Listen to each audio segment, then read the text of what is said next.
Este Melquisedec fue rey de la ciudad de Salem y también sacerdote del Dios Altísimo. Cuando Abraham regresaba triunfante de una gran batalla contra los reyes, Melquisedec salió a su encuentro y lo bendijo.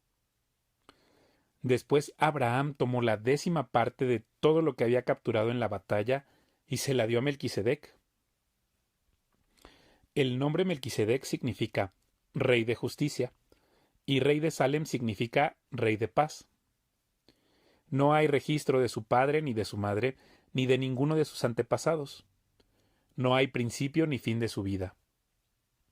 A semejanza del Hijo de Dios, sigue siendo sacerdote para siempre. Consideren entonces la grandeza de este Melquisedec. Incluso Abraham, el gran patriarca de Israel, reconoció esto al entregarle la 10ª parte de lo que había capturado en la batalla. Ahora bien, la ley de Moisés exigía que los sacerdotes, que son descendientes de Leví, le cobraran el diezmo al resto del pueblo de Israel, quienes también son descendientes de Abraham. Sin embargo, Melquisedec, que no era descendiente de Leví, recibió de Abraham la 10ª parte. Y Melquisedec bendijo a Abraham, quien ya había recibido las promesas de Dios.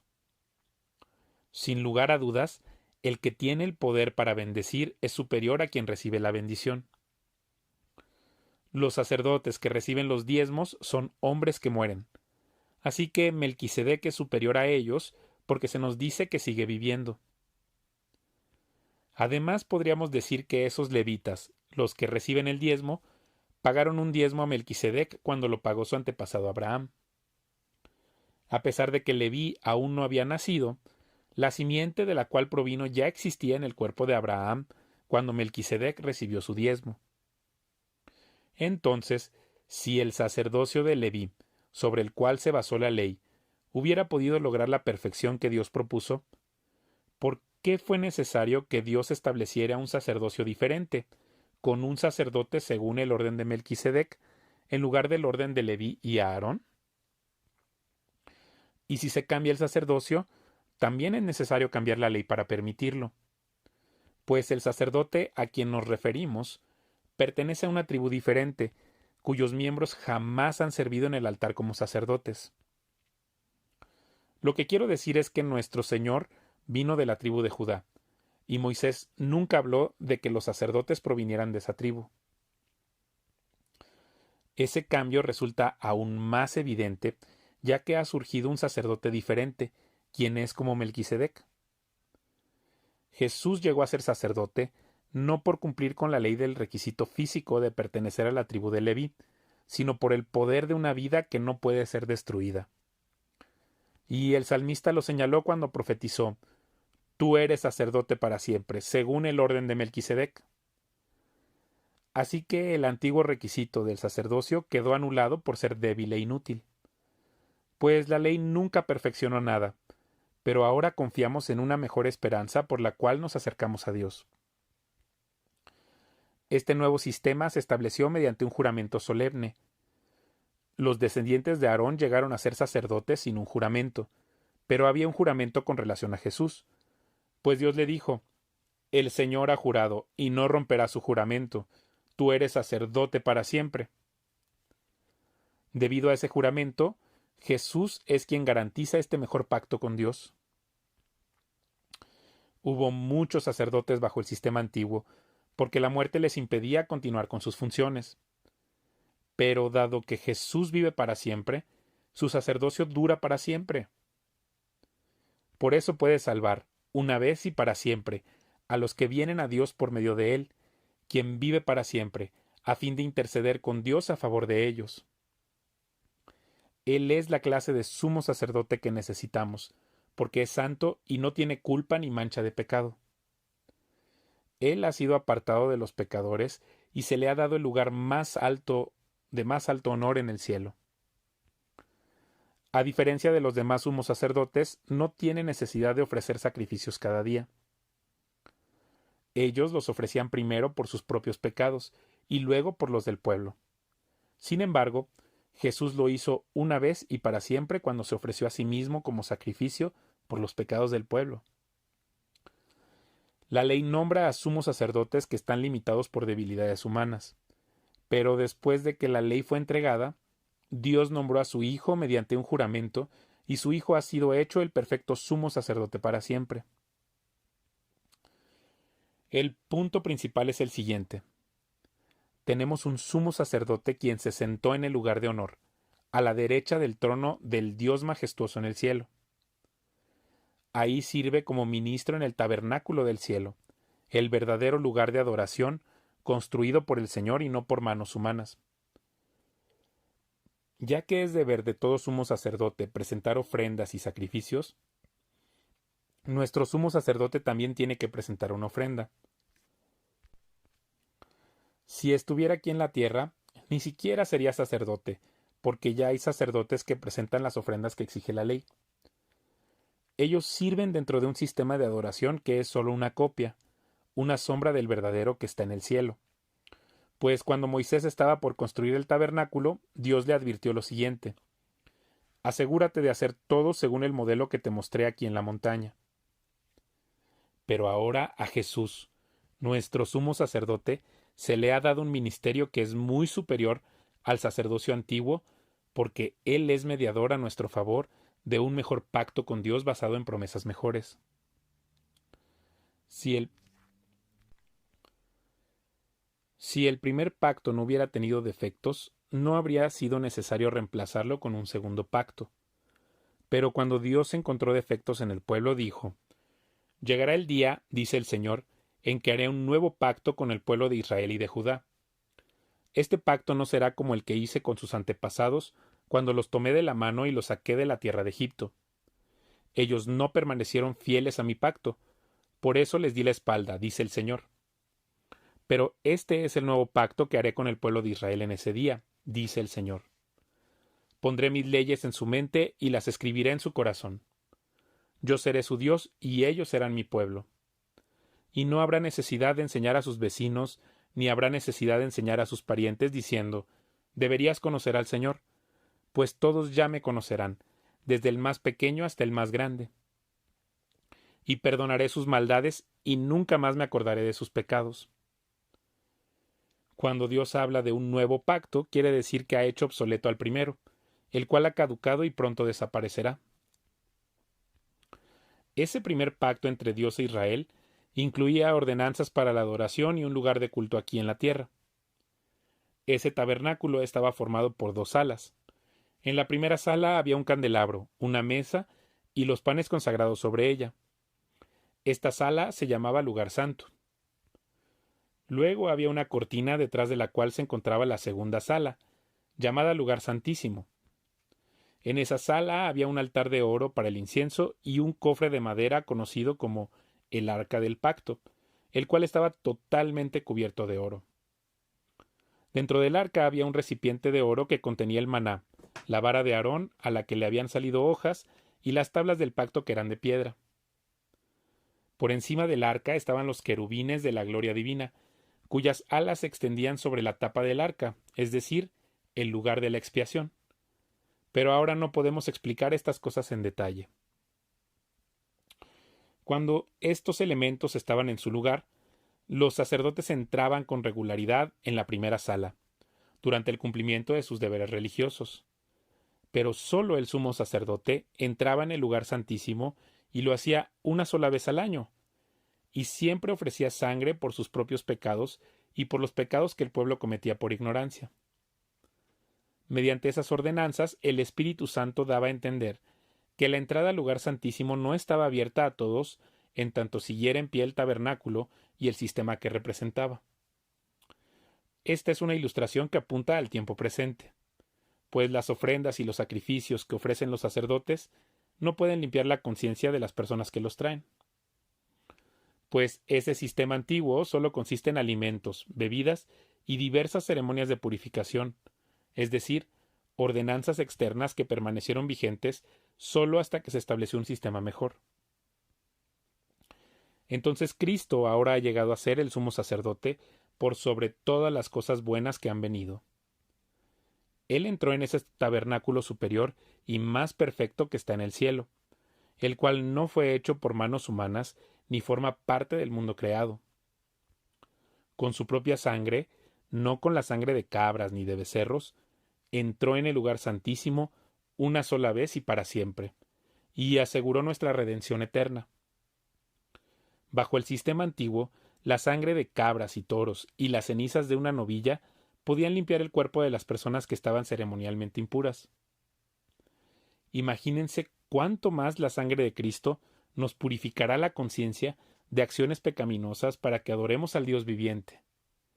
Pues por el poder del Espíritu Eterno, Cristo se ofreció a sí mismo a Dios como sacrificio perfecto por nuestros pecados. Por eso Él es el mediador de un nuevo pacto entre Dios y la gente, para que todos los que son llamados puedan recibir la herencia eterna que Dios les ha prometido. Pues Cristo murió para librarlos del castigo por los pecados que habían cometido bajo ese primer pacto. Ahora bien, cuando alguien deja un testamento, es necesario comprobar que la persona que lo hizo ha muerto. El testamento solo entra en vigencia después de la muerte de la persona. Mientras viva el que lo hizo, el testamento no puede entrar en vigencia. Por eso, aún el primer pacto fue puesto en vigencia con la sangre de un animal. Pues después de que Moisés había leído cada uno de los mandamientos de Dios a todo el pueblo, tomó la sangre de los becerros y las cabras junto con agua, y roció tanto el libro de la ley de Dios como a todo el pueblo con ramas de hisopo y lana de color escarlata. Entonces dijo: Esta sangre confirma el pacto que Dios ha hecho con ustedes. De la misma manera roció con la sangre el tabernáculo y todo lo que se usaba para adorar a Dios. De hecho, según la ley de Moisés, casi todo se purificaba con sangre porque sin derramamiento de sangre no hay perdón. Por esa razón, el tabernáculo y todo lo que en él había, que eran copias de las cosas del cielo, debían ser purificados mediante la sangre de animales, pero las cosas verdaderas del cielo debían ser purificadas mediante sacrificios superiores a la sangre de animales. Pues Cristo no entró en un lugar santo hecho por manos humanas, que era sólo una copia del verdadero que está en el cielo. Él entró en el cielo mismo para presentarse ahora delante de Dios a favor de nosotros, y no entró en el cielo para ofrecerse a sí mismo una y otra vez, como lo hace el sumo sacerdote aquí en la tierra, que entra en el lugar santísimo año tras año con la sangre de un animal. Si eso hubiera sido necesario, Cristo tendría que haber sufrido la muerte una y otra vez, desde el principio del mundo. Pero ahora, en el fin de los tiempos, Cristo se presentó una sola vez y para siempre para quitar el pecado mediante su propia muerte en sacrificio. Y así como cada persona está destinada a morir una sola vez y después vendrá el juicio, así también Cristo murió en sacrificio una sola vez y para siempre, a fin de quitar los pecados de muchas personas. Cristo vendrá otra vez, no para ocuparse de nuestros pecados, sino para traer salvación a todos los que esperan con anhelo su venida. El sistema antiguo bajo la ley de Moisés era sólo una sombra, un tenue anticipo de las cosas buenas por venir, no las cosas buenas en sí mismas. Bajo aquel sistema se repetían los sacrificios una y otra vez, año tras año, pero nunca pudieron limpiar por completo a quienes venían a adorar. Si los sacrificios hubieran podido limpiar por completo, entonces habrían dejado de ofrecerlos, porque los adoradores se habrían purificado una sola vez y para siempre, y habrían desaparecido los sentimientos de culpa. Pero en realidad esos sacrificios les recordaban sus pecados año tras año. Pues no es posible que la sangre de los toros y las cabras quite los pecados. Por eso, cuando Cristo vino al mundo, le dijo a Dios: Tú no quisiste sacrificios de animales ni ofrendas por el pecado, pero me has dado un cuerpo para ofrecer. No te agradaron las ofrendas quemadas ni otras ofrendas por el pecado. Luego dije: Aquí estoy, oh Dios, he venido a hacer tu voluntad, como está escrito acerca de mí en las Escrituras. Primero Cristo dijo: No quisiste sacrificios de animales ni ofrendas por el pecado, ni ofrendas quemadas ni otras ofrendas por el pecado. Todas esas ofrendas tampoco te agradaron, aun cuando la ley de Moisés las exige. Luego dijo: Aquí estoy, he venido a hacer tu voluntad. Él anula el primer pacto para que el segundo entre en vigencia, pues la voluntad de Dios fue que el sacrificio del cuerpo de Jesucristo nos hiciera santos, una vez y para siempre. Bajo el antiguo pacto, el sacerdote oficia de pie delante del altar día tras día, ofreciendo los mismos sacrificios una y otra vez, los cuales nunca pueden quitar los pecados. Pero nuestro sumo sacerdote se ofreció a sí mismo a Dios como un solo sacrificio por los pecados, válido para siempre. Luego se sentó en el lugar de honor a la derecha de Dios. Ahí espera hasta que sus enemigos sean humillados y puestos por debajo de sus pies. Pues mediante esa única ofrenda, Él perfeccionó para siempre a los que está haciendo santos. Y el Espíritu Santo también da testimonio de que es verdad, pues dice: Este es el nuevo pacto que haré con mi pueblo en aquel día, dice el Señor. Pondré mis leyes en su corazón y las escribiré en su mente. Después dice: Nunca más me acordaré de sus pecados y sus transgresiones. Y cuando los pecados han sido perdonados, ya no hace falta ofrecer más sacrificios. Así que, amados hermanos, podemos entrar con valentía en el lugar santísimo del cielo por causa de la sangre de Jesús. Por su muerte, Jesús abrió un nuevo camino, un camino que da vida, a través de la cortina al lugar santísimo. Ya que tenemos un gran sumo sacerdote que gobierna la casa de Dios, entremos directamente a la presencia de Dios con corazón sincero y con plena confianza en Él, pues nuestra conciencia culpable ha sido rociada con la sangre de Cristo a fin de purificarnos, y nuestro cuerpo ha sido lavado con agua pura. Mantengámonos firmes sin titubear en la esperanza que afirmamos, porque se puede confiar en que Dios cumplirá su promesa. Pensemos en maneras de motivarnos unos a otros a realizar actos de amor y buenas acciones. Y no dejemos de congregarnos, como lo hacen algunos, sino animémonos unos a otros, sobre todo ahora que el día de su regreso se acerca. Queridos amigos, si seguimos pecando a propósito después de haber recibido el conocimiento de la verdad, ya no queda ningún sacrificio que cubra esos pecados. Solo queda la terrible expectativa del juicio de Dios y el fuego violento que consumirá a sus enemigos. Pues todo el que rehusaba obedecer la ley de Moisés era ejecutado sin compasión por el testimonio de 2 o 3 testigos. Piensen, pues, cuánto mayor será el castigo para quienes han pisoteado al Hijo de Dios y han considerado la sangre del pacto, la cual nos hizo santos, como si fuera algo vulgar e inmundo, y han insultado y despreciado al Espíritu Santo, que nos trae la misericordia de Dios. Pues conocemos al que dijo: Yo tomaré venganza, yo les pagaré lo que se merecen. También dijo: El Señor juzgará a su propio pueblo. Es algo aterrador caer en manos del Dios vivo. Acuérdense de los primeros tiempos, cuando recién aprendían acerca de Cristo. Recuerden cómo permanecieron fieles, aunque tuvieron que soportar terrible sufrimiento. Algunas veces los ponían en ridículo públicamente y los golpeaban. Otras veces ustedes ayudaban a los que pasaban por lo mismo. Sufrieron junto con los que fueron metidos en la cárcel, y cuando a ustedes les quitaron todos sus bienes, lo aceptaron con alegría. Sabían que en el futuro les esperaban cosas mejores, que durarán para siempre. Por lo tanto, no desechen la firme confianza que tienen en el Señor. Tengan presente la gran recompensa que les traerá. Perseverar con paciencia es lo que necesitan ahora para seguir haciendo la voluntad de Dios. Entonces recibirán todo lo que Él ha prometido.